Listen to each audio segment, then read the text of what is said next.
جناب، یہ بے نظیر پیلیس ہے۔ شاہجہاں بیگم نے بے نظیر پیلیس 1875 عیسوی میں بنوایا تھا۔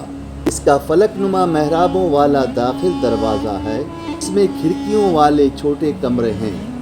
دروازے کے اوپر گنبد دار چھتریاں ہیں۔ یہ محل انگریزی کے الفابیٹ ایچ کی بناوٹ کا ہے۔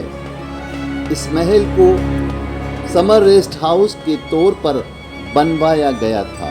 یہ محل خاص طور سے گرمیوں کے لیے تھا۔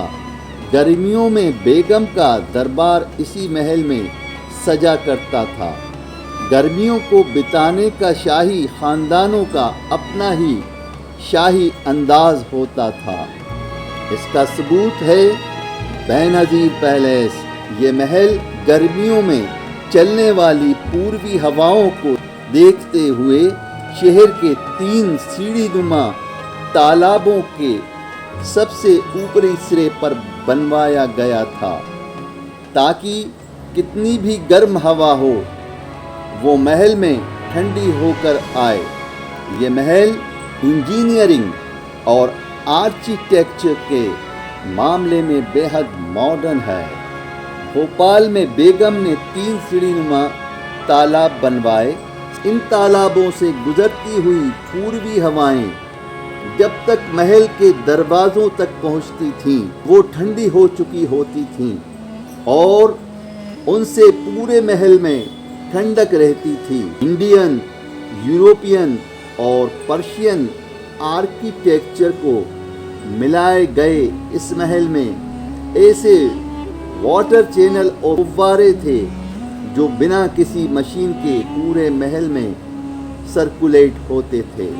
بے نظیر پیلیس بیگم کے وقت میں شاہی مہمانوں کو ٹھہرنے کے لیے استعمال ہوتا تھا۔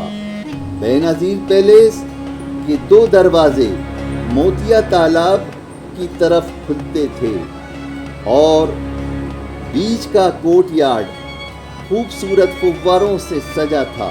اس وقت پیلیس کے خاص کورٹ یارڈ کے دونوں طرف دروازوں میں بیلجیم سے منگوائے گئے رنگین کانچ لگائے گئے اور کورٹ یارڈ میں انگلینڈ سے منگوائے گئے کاسٹ آئرن کے پلرز کا استعمال کیا گیا۔ 3 طرف سے یہ رنگین کانچ کی روشنی کے بیچ بیٹھنے کا ایک انوکھا منظر ہوتا تھا۔ 1909 میں بے نظیر پیلیس میں گورنر جنرل لارڈ اور لیڈی منٹو مہمان کے طور پر ٹھہرے تھے۔ بے نظیر پیلیس کے بڑے میدان میں سن 1929 میں مہاتما گاندھی جی کی جن سبھا ہوئی تھی۔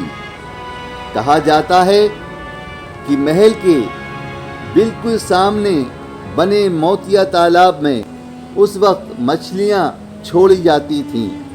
ان کو سونے کی نتھ پہنائی جاتی تھی۔ بیگم کو ان نتھ والی مچھلیوں کو شام کے وقت دیکھنا بہت پسند تھا۔ آئینہ مجھ سے میری پہلی سی صورت مانگے، میرے اپنے میرے ہونے کی نشانی مانگے۔